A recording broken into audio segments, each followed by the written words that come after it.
What's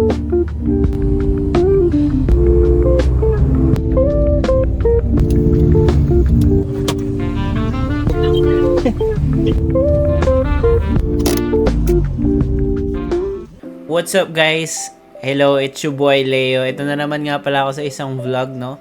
Na kung saan hindi masyadong ordinary yung vlog na ginawa namin with one of our friend, no? Na si Kevin. So, si Kevin nga pala isang high school friend ko, which is naging kaibigan na rin naman ni Babu, no? Ni Joanne.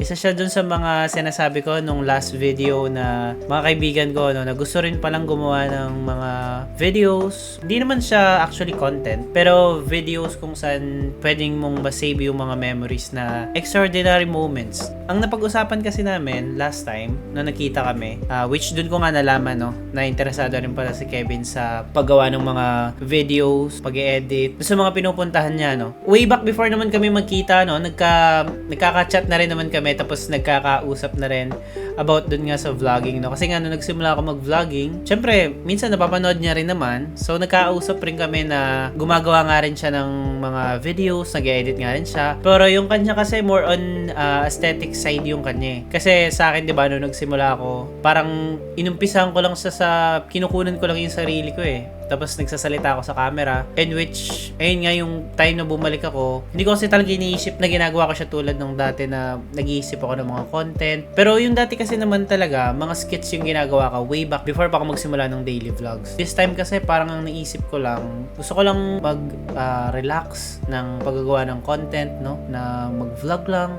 Tapos kunan ko lang kung ano yung ginagawa namin ni Babu. Siguro konting editing, pasok ng mga konting cinematic scenes na binibidyohan ko lang din naman. Konting sound, background music, tapos popost ko na. Pero nung nakausap ko nga si Kevin, doon namin napag-usapan yung tungkol sa mga aesthetic vlogs, yung mga aesthetic shots na pinapanood niya rin naman ako, no? Actually, may isang video na inedit, kaya na-inspire din ako, no? Kasi yung mga aesthetic shots nga na hindi ko naman ginagawa talaga sa mga vlogs ko. Kung makikita nyo doon sa mga past na uploads ko ngayon, nag-incorporate na rin ako ng mga ibang angles na ginagawa ko ngayon. Actually, na-influensya no ni Kevin dun sa mga ganong bagay. Hanggang sa ngayon din naman, pinapanood ko rin yung mga creators sa mga platforms. Tapos dun ako kumukuha din ng inspiration, no? Like dito sa vlog na to, may pinagkuhanan din ako inspiration na napanood ko lang din sa binigay niyang mga content creator nga. So pumunta na nga tayo guys sa ginawa namin kanina, no? So nagpunta kasi kami sa Sampaloc Lake para kumuha ng mga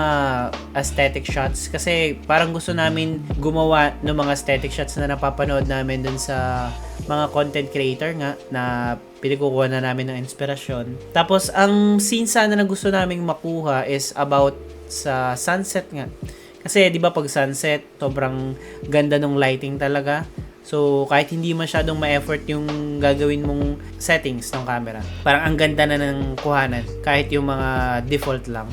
Nung nagpunta kami kanina, unfortunately pagdating namin sa lake, hindi talaga nagpakita yung araw, no? Hindi ko alam kung nakukunan ba yung sunset na maganda doon sa Sampaloc Lake. Kasi hindi ko sure sa pagkakatanda ko. Tagal ko na kasi hindi pumunta sa lake Ayun nga lang ang masaklap, no? Hindi namin siya nakuha yung gusto naming scene about doon sa sunset.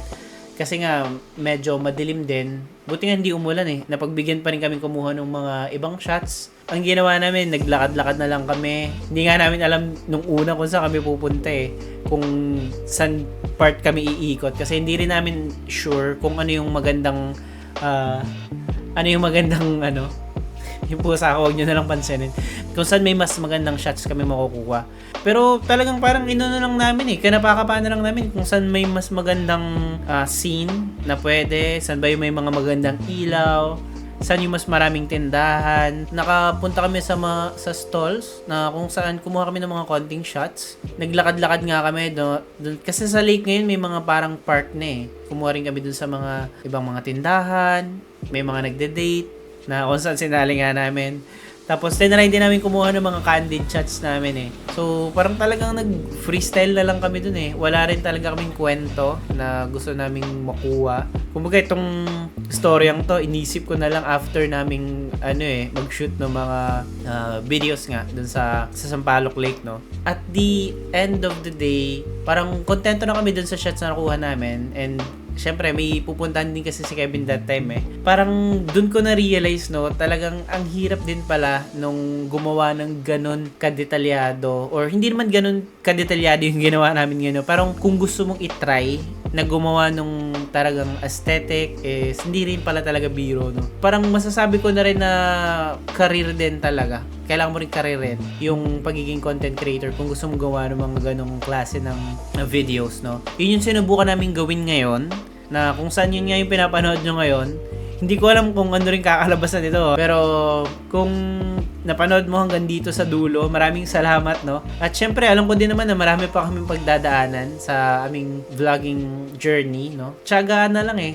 Doon ka na rin matututo pag ginawa mo siya ng paulit-ulit siguro. Ang fulfilling kasi talaga din niya pag nakita mo yung mga shots na sobrang ganda, tapos lalo na pagka na-edit mo na siya, tapos nabuo mo na yung gusto mong kwento na ibigay dun sa mga tao, no? So para sa akin kasi doon ako natutuwa eh. Pag natatapos na ako mag-edit, kahit mapanood ko lang siya tapos upload, masaya rin ako pag makakuha ng mga konting views. Syempre may pumupuri dun sa video na ginawa namin, no. Talagang nakakataba talaga ng puso. Dun sa mga nagla-like, nag-heart, at nagko-comment dun sa mga videos na pinopost namin, maraming salamat sa suporta na binibigay nyo, no. Kung napanood mo to, maraming salamat ulit. Paalam!